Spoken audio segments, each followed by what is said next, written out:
The long-awaited Dragon's Dogma 2 is finally here, and as you can see, it's not really going so smoothly. Currently, it's getting reviewed bombed for some pretty legitimate reasons, and my feelings for Dragon's Dogma 2 is really complicated because while it's enjoyable, there's a lot of forced dog shit pay-to-win microtransactions that just flat out hurt the experience of this game. I'm not really going to spend a lot of time on this segment because if you're a fan of the original Dragon's Dogma, then just strictly talking about the gameplay, you're most likely going to enjoy it. It's that same really quirky open world action single player RPG that you know and love, where the majority of your time is going to be spent either exploring this absolutely ginormous world with some key details that will encourage you to keep exploring and finding new things, or obviously fighting a bunch of monsters. And if you're not familiar with Dragon's Dogma, then you might find the combat a little bit weird as it lacks certain key gameplay mechanics like a dodge or a roll. But it's not really meant to be played like that, as positioning is everything, especially when it comes to the certain class and abilities you have. Not to mention most of the battles will be centered around the pawns you have obtained throughout your journey. And I really can't stress this enough to you, when the combat starts to get hectic and chaotic and you're using multiple of your abilities just to stay alive, and your pawns are using their own abilities as they're trying to aid and assist you, it's just a lot of fun. And on top of that, all the monsters have their own very distinct design and different attack patterns, making each of them feel unique in their own way. Needless to say, the gameplay is enjoyable when it works, and sadly, that's not always the case.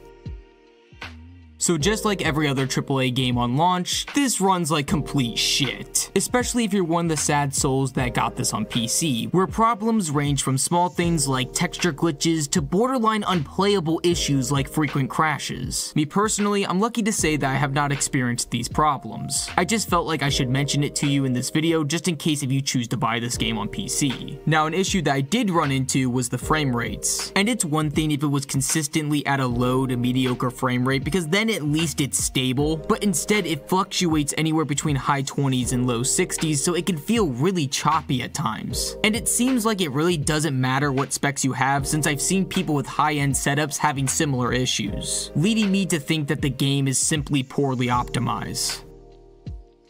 Before talking about the big elephant in the room, I just want to mention one thing that just absolutely baffles me, and that is not having the ability to make new games and multiple different characters. This is just a very simple mechanic that, in my opinion, is absolutely crucial to have, because one of the most important aspects about single player games is its replayability. Being able to go back and play the same game with either a different class or doing a few things differently is a fundamental part of single player games. And I just can't understand for the life of me why they would rob themselves of this. Well, that's a lie actually. I completely understand why they did this. And it's the age-old sin: greed. You might not be able to make a new character, but you're surely able to change your previous one by giving Capcom just a little bit of your money out of your wallet. And I can't really put this into words how fucking slimy this is, especially from a game that's actually good. It's one thing when EA does this type of shit because I expect that from them, and besides, their games are just the same slop year after year. Don't at me on that. But when a potential Game of the Year candidate does it, I guess I just expected some standards from them. My mistake. And honestly, while the other pay-to-win microtransactions are really annoying and I wish it didn't exist in my single player game, but having the option to buy Rift Crystals really doesn't affect me, because at the end of the day, I just simply won't buy it. But what does affect me is when Capcom takes away key aspects of a single player experience, like being able to start a new game and make a new character simply because they just want to fill their pockets.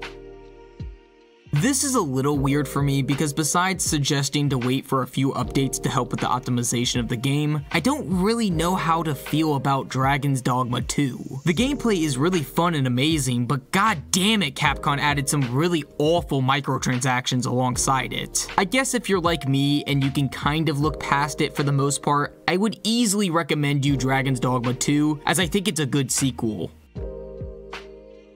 Thank you for watching. If you enjoyed, consider liking, subscribing, and comment below what I should do next. I'll do animes, shows, movies, games, whatever. But again, thank you so much for watching.